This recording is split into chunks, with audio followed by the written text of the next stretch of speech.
Assalamualaikum warahmatullahi wabarakatuh. Perkenalkan, nama saya Dila Putri Hentika dengan NIM 87755438. Pada kali ini saya akan melakukan tugas praktikum IPA SD. Saya berasal dari PPJUT Padang dengan prodi PGSD. Judul praktikum saya kali ini yaitu lensa cembung dan cermin cekung.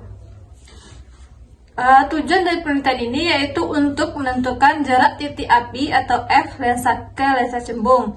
Yang kedua, menentukan kekuatan lensa cembung. Dan yang ketiga, menentukan jarak titik api F ke cermin cekung.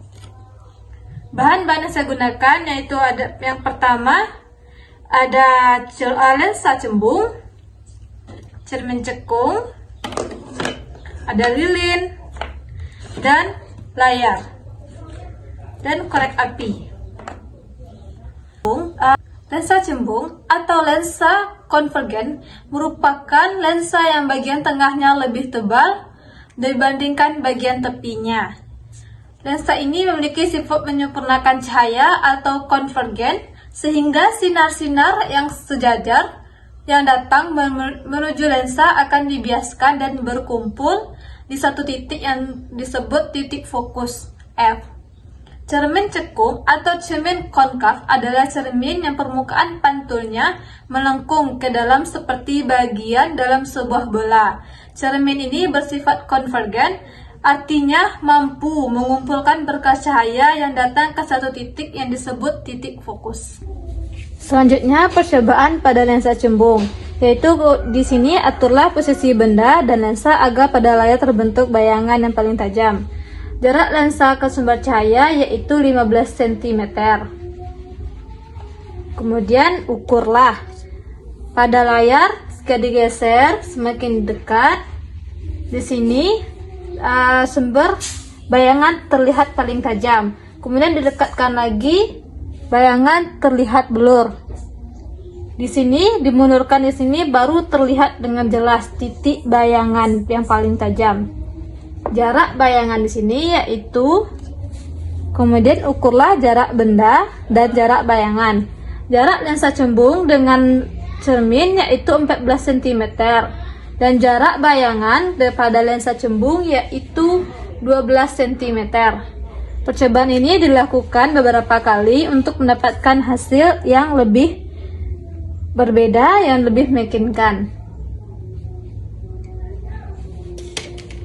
Selanjutnya, percobaan pada cermin cekung, yaitu sumber cahaya dinyalakan, cahaya diarahkan ke permukaan cermin cekung. Layar digeser perlahan hingga pada layar terbentuk bayangan yang paling tajam. Bayangan terbentuk di depan cermin karena cermin bekerja melalui pemantulan cahaya. Prinsip kerja pada langkah ini berbeda dengan lensa, meskipun tujuannya sama, yaitu mencari posisi bayangan paling tajam. Pada cermin cekung, cahaya dari sumber mengenai permukaan cermin lalu dipantulkan kembali ke depan. Sinar-sinar pantul ini berkumpul di titik fokus yang berada di depan cermin. Layar yang digeser berfungsi untuk mencari posisi tepat di mana sinar pantul ini berkumpul. Bayangan yang terbentuk tampak lebih terang dibandingkan pada percobaan lensa karena seluruh energi cahaya dipantulkan. Tidak ada yang diserap oleh medium seperti pada lensa.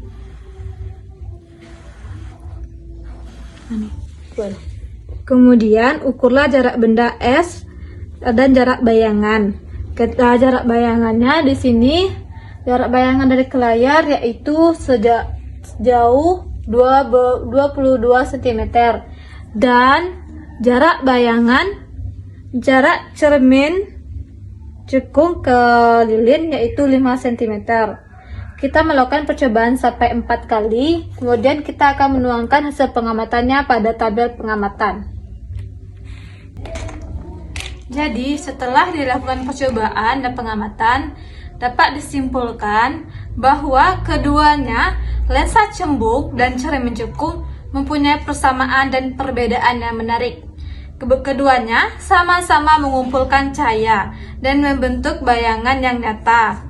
Bisa ditangkap layar serta terbalik ketika benda diletakkan di luar titik fokus. Namun cara kerjanya berbeda. Lensa cembung bekerja dengan membelokkan atau membiaskan cahaya yang melewatinya. Sedangkan cermin cekung bekerja dengan memantulkan cahaya.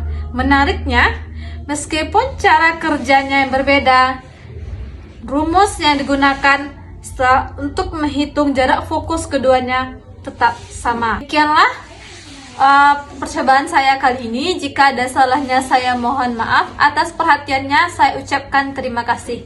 Wassalamualaikum warahmatullahi wabarakatuh.